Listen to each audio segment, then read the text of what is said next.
Hey, good afternoon, everyone. Dr. Bogosian here. I want to welcome you to class where we have been discussing a series of hot button social ethics issues, issues where there are clearly two sides to the debate where rational people disagree about how to think about right and wrong related to that topic, as well as how to think about the nature of justice or social justice, even as it relates to these social ethics issues. And of course, we are approaching these in purely ethical or moral terms, but they clearly bear on public policy measures that relate to them, although that is not our primary interest here.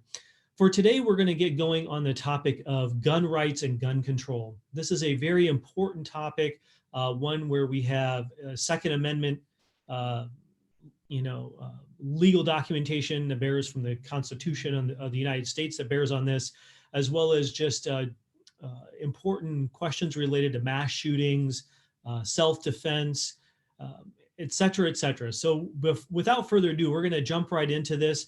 There are some really important key terms that we need to lay out from the get-go and define. They're going to show up in both papers. And so if you haven't already read the papers by David DeGrazia and then the co-authored paper by Tim Show and a few others on the other side, please pause the video here and go at least read David DeGrazia's paper. We're going to look at that today. And then next time we will look at the kind of classic defense of the right to bear arms. And the other thing I want to make sure you do is hop over to the Canvas modules and download the note sheet to follow along. But you need to do the reading very well because there are going to be things in there that you're responsible for that we won't have time to cover in each of the presentations. I hope you will find this stimulating and challenging at the same time, and also that you will find that there is a deeper level of discussion that I'm trying to bring you into and inform you with respect to the gun rights, gun control debate that is often not happening in the social media spaces, public debate spaces even, where often this topic, like many others, is reduced to sound bites and cliches. And so again, we've been trying to move beyond that to think more critically and carefully about the best reasons one might have on either side of this issue. So let's go ahead and I'm going to share my screen with you and then jump right in.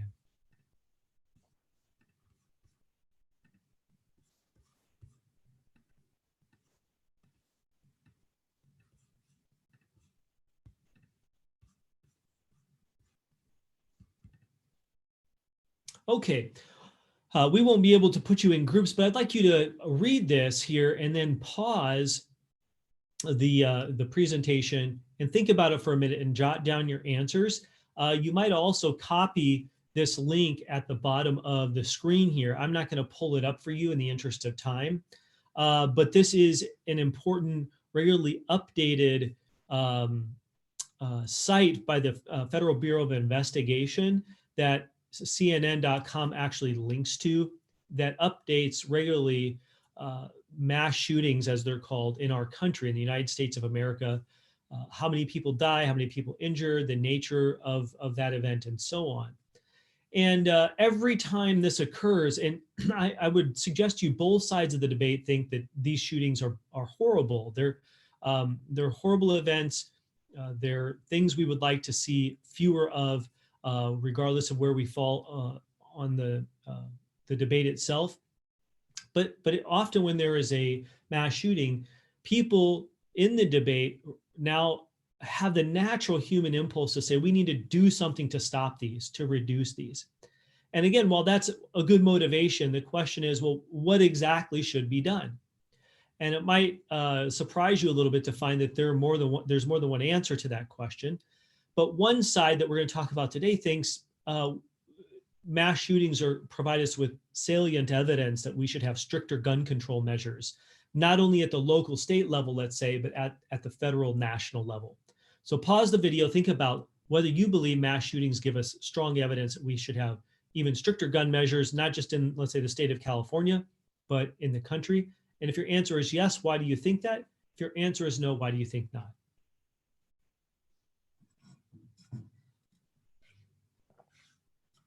All right, welcome back. What we're going to do now is define some key terms what I like about both of these papers is you get to see philosophers doing some really excellent philosophical work by laying out in advance what their key terms are, the moral concepts that are going to inform the debate and their making of their case for their side. And so David DeGrazia in his paper says that a moral right, okay, we throw around the language of rights all the time. What about my rights to this or that? I have a right to health care. No, you don't have a right to health care. I have a right to defend myself. Or no, you don't. Okay, what exactly is a moral right? A moral right is a valid claim, a moral claim that protect important interests that individuals or groups, let's say, have. And if they have that kind of moral protection, it serves to trump or override appeals society might make to the general welfare. So notice there, even if a person is a utilitarian, and you hear that language, the general welfare language, if a person has a right, there's still a question for utilitarians, and this will come back up as we go today, whether or not having an individual moral right serves as an overrider to kind of collective interests, right? If I have a right to my life and well-being, should that have the upper hand if the collective would like to take away that right in the interest of the general welfare maximization? Yes or no, why or why not? A standard definition here where both papers agree that typically, if you really have a moral right, it's such a strong thing, right, that attaches to you and your person, that serves to jettison or override or trump appeals to maximizing the greatest good for the most people. Another key term here is distinction, I should say, is the difference between a positive and negative moral right. DeGrazia, and again, this is not his own language, this is common in the ethics literature.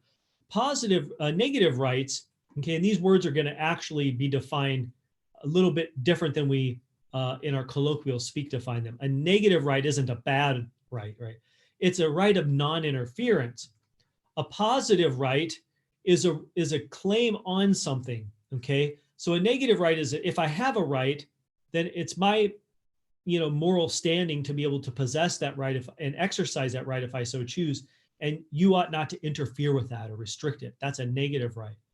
The right of self-defense, right? The right to life and well-being and therefore self-defense of that right is a negative right, because if I have a right to my life and well-being, the right of self-defense says, if I want to defend myself by using jujitsu or pepper spray, and then today we're talking about firearms, well, then that shouldn't be interfered with from other individuals or the collective, namely the government and the legal system.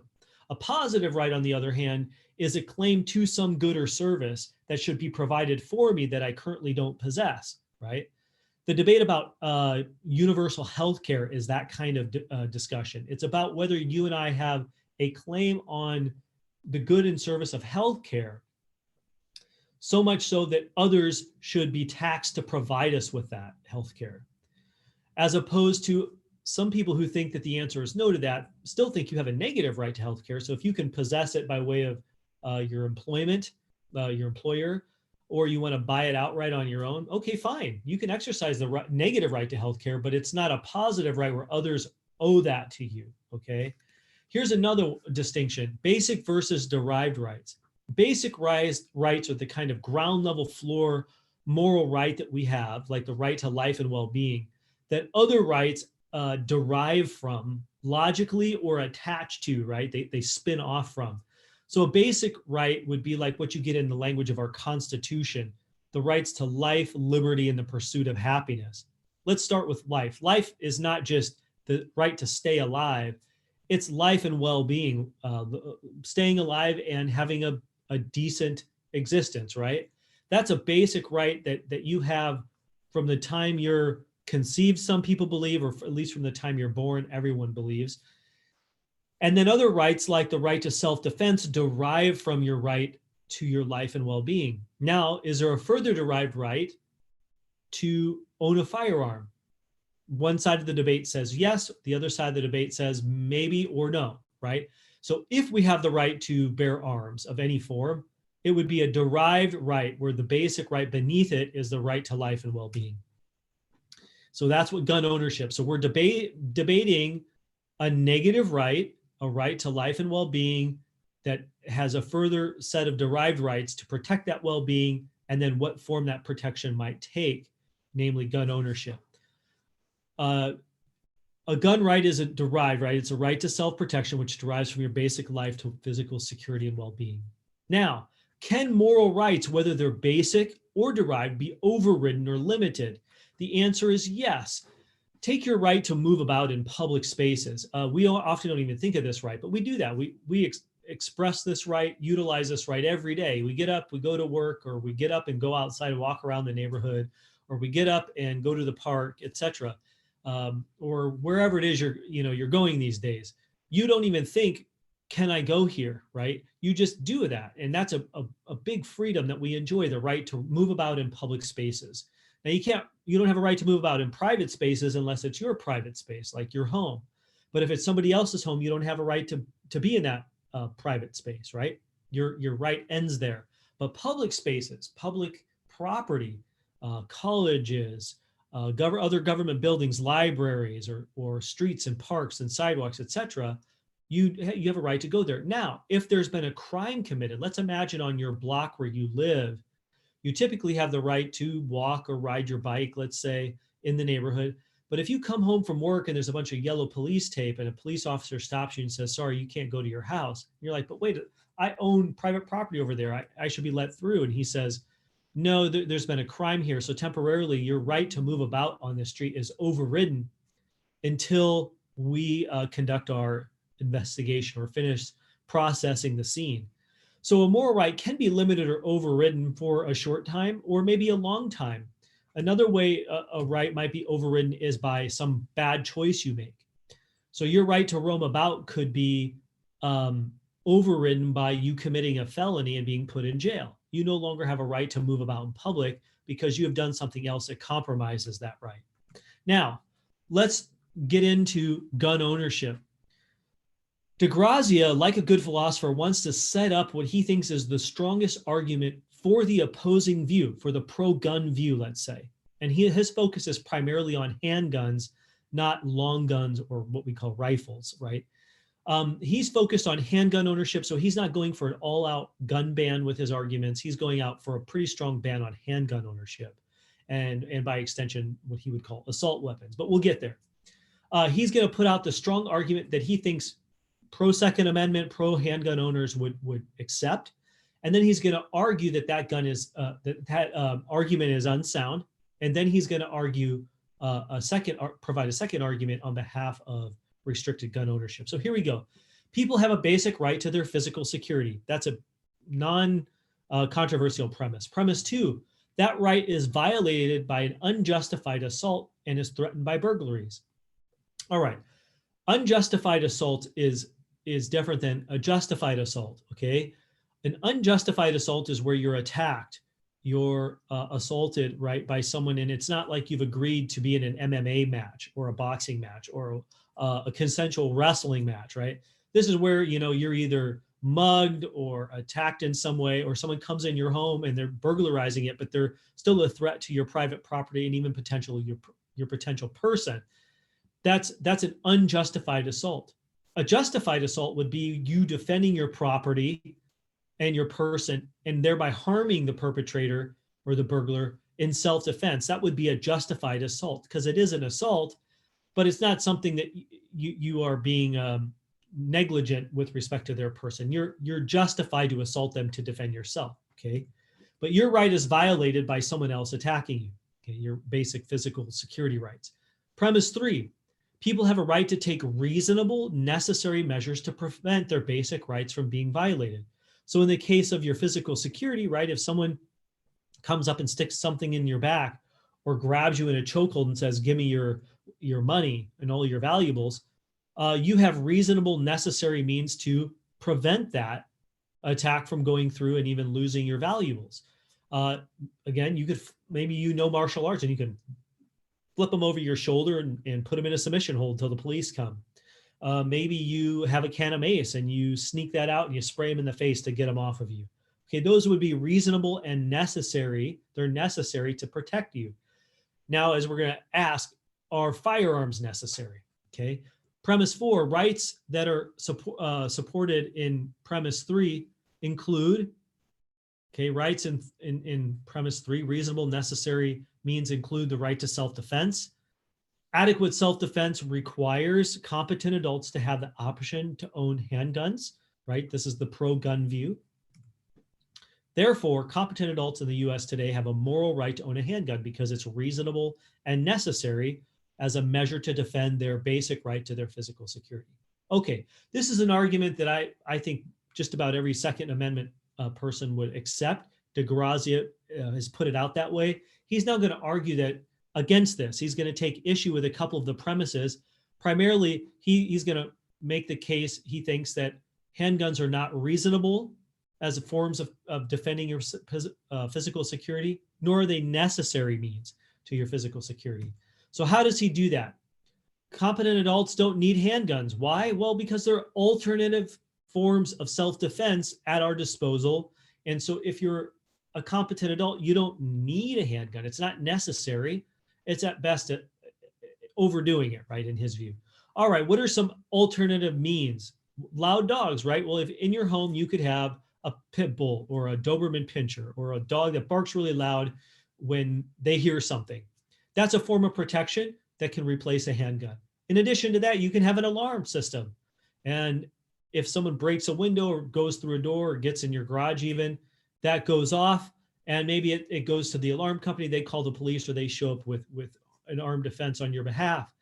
And third, you can call 911, right? So you have 3 reliable forms of self-defense to protect yourself, your family, and your possessions that render handgun ownership unnecessary.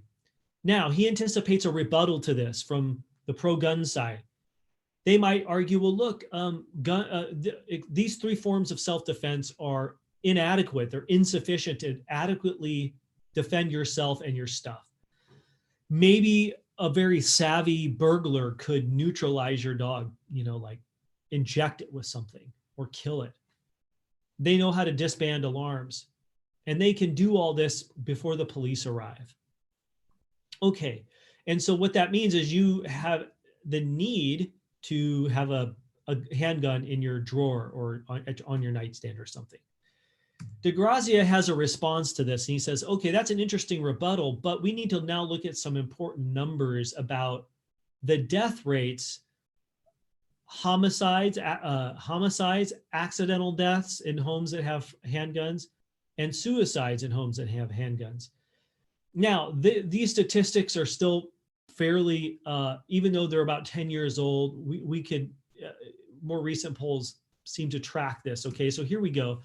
I found this graph to illustrate the numbers he has in the paper. Okay, and this is Pew Research. It's fairly reputable, right?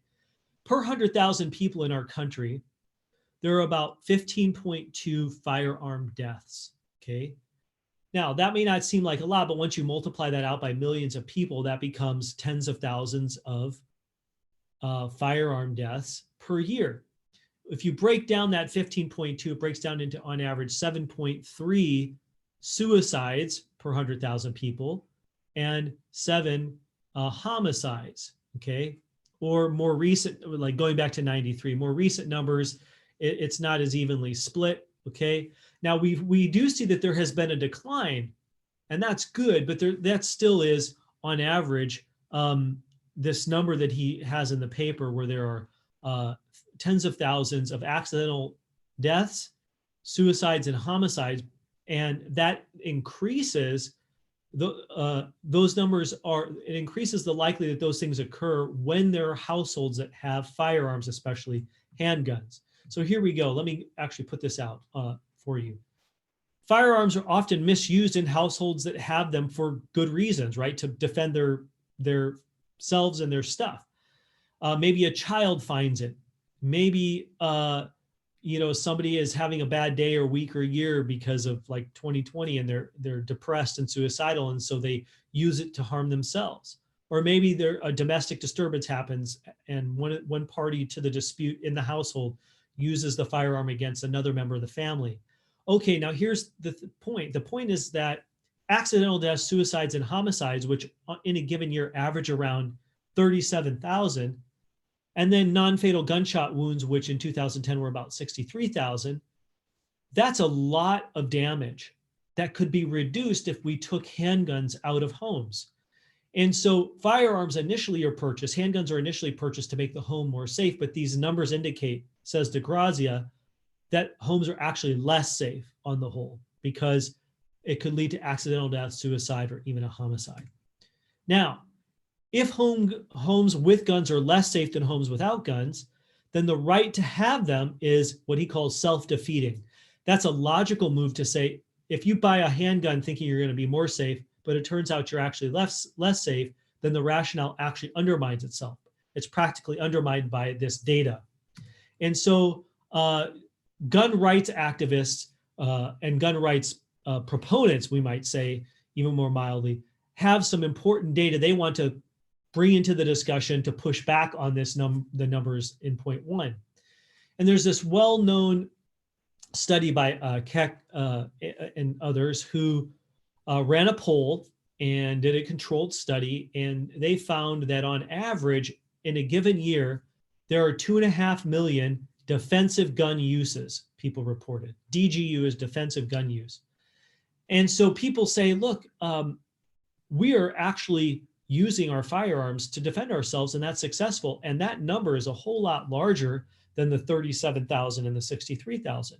Well, what's a defensive gun use? A defensive gun use isn't necessarily using it to shoot someone. It could be that. Shoot someone and you harm them in self-defense, or you kill them in self-defense. That's one form defensive gun use takes. But it could be just saying, reporting that, hey, back off, get out of my house, or I'll get my gun, right? Or you pull out your gun and you point it at them and they run away, maybe in a carjacking or something like this. And so defensive gun use has a broad range, and it looks like millions of people are benefiting. That's a really good, high stakes sort of benefit, pro-gun owners say. Now, DeGrazia has a pushback to that. And this is where you have to do some statistical reasoning and argumentation, and numbers, right, are tricky. So DeGrazia says, well, when you dig into that study, what you find, he believes, are that there are a whole bunch of false positives that have to be deducted out of the 2.5 million number. False positives are where someone gets on the phone with the pollster and the pollster asks if they've used the gun defensively, and they say yes, but maybe they actually haven't. So maybe they've lied because they sense that they're a pro-gun person and they want them to help keep the numbers high so that they can promote the good cause, so to speak. Or maybe they say they've used it defensively and they actually misunderstand the questions. Once you subtract all the false positives out, the number drops to about 68,000, let's say. Now that's almost double, right, the 37,000, but it's much lower, and it's actually not that significant, DeGrazia thinks, compared to the loss, right? The kind of cost-benefit analysis here. And so he wants to, for those who might say, well, look, we still have a whole lot more people who are being helped than are being harmed. DeGrazia wants to make a case that still your right to own a firearm is overridden based on other additional concerns besides the accidental deaths, homicides, and suicides. So here we go. He says gun rights are like the right to not be tortured. Okay, how so? Well, your right to not be tortured for information is a negative right, many people think. Now, maybe you dispute this, but many ethicists think that, yes, we need to get the information out of a ticking time bomb torture terrorist, as the saying goes. But that doesn't mean we can do anything to you that we want. You still have what are called human rights, right? Rights to not be harmed in certain ways, even to extract information. And so if you have a right to not be tortured, let's lower the stakes. Let's suppose you and your friend get caught stealing a car and you're isolated in different interrogation rooms. They can't torture you for information, okay? You have rights to a fair trial. You have rights to an attorney, right? So you have rights to not be tortured. Gun rights are like that. The rights of non-interference. And they aren't trumped by social utility concerns. Even if we could benefit society by torturing you to get information to figure out what happened in a certain case, that doesn't mean we have a right to do that. The case against one's rights being overridden Okay, it says, okay, now this is the pro-gun side still. They're trying to say, look, your right to own a firearm is like your right to be tortured. You can't be tortured no matter how high the social benefit would be. We shouldn't take away your guns no matter how high the social benefit would be. And so DeGrazia says, okay, that's an interesting argument, but let's push back on that from the pro-gun control side. Why think that maybe your right to own a handgun is in fact overridden? Well, number one, homes with guns, we've already shown he thinks, are less safe. On average, 38,000 people a year are harmed in some way because they have a gun in the home.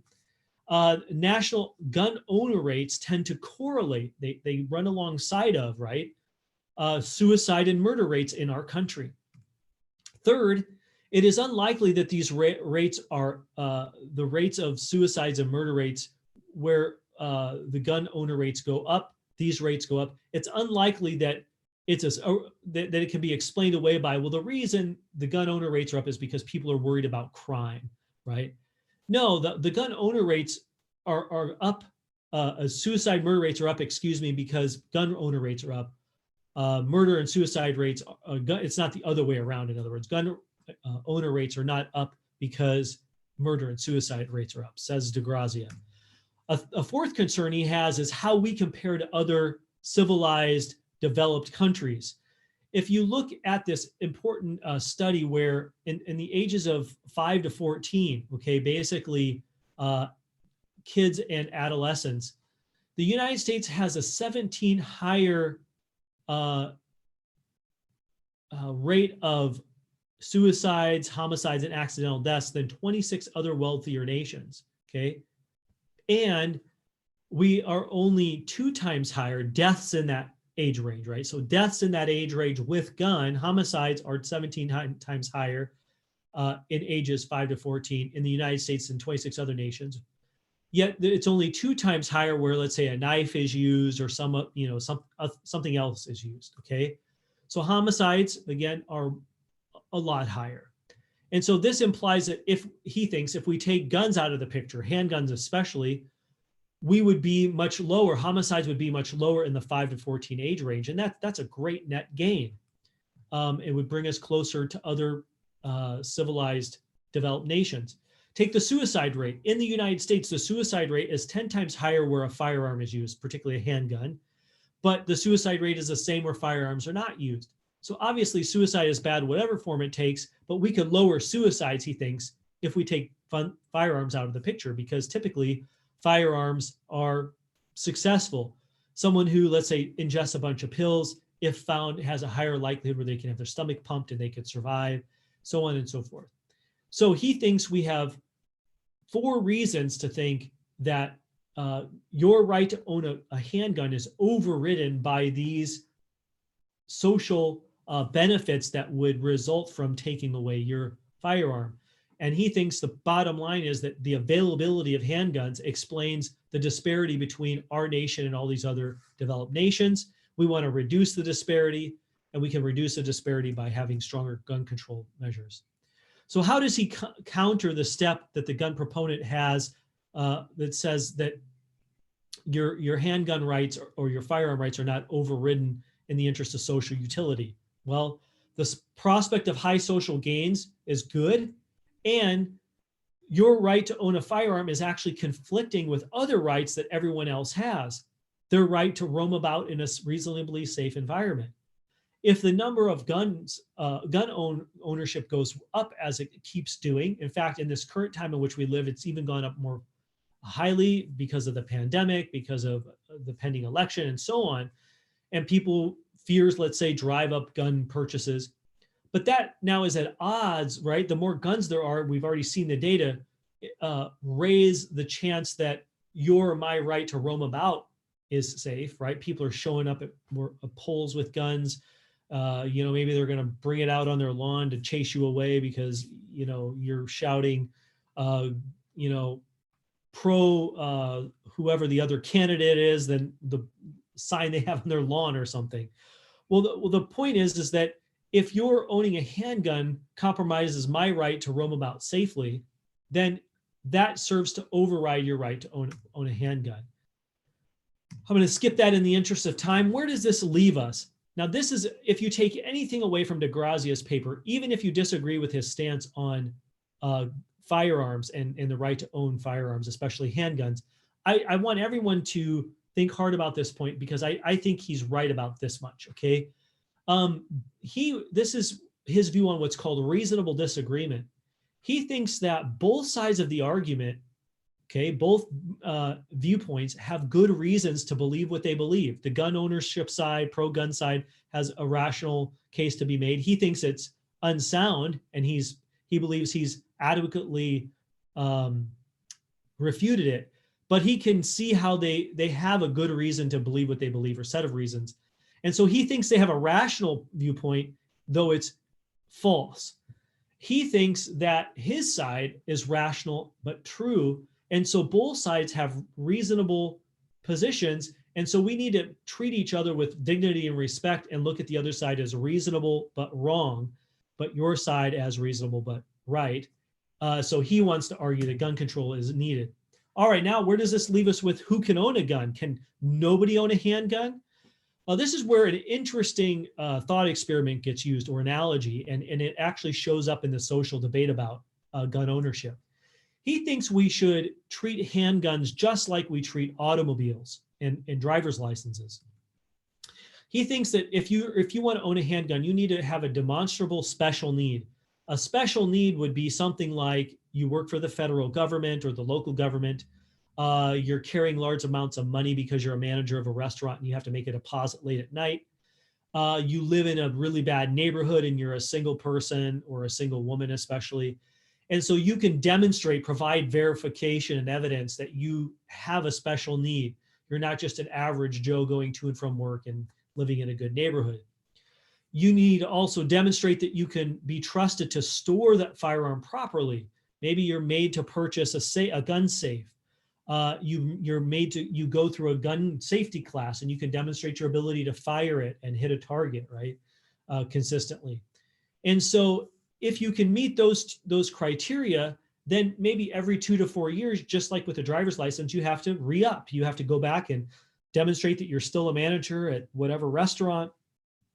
You still have good eyesight. You're still stable and you can hold the firearm and shoot it and use it safely.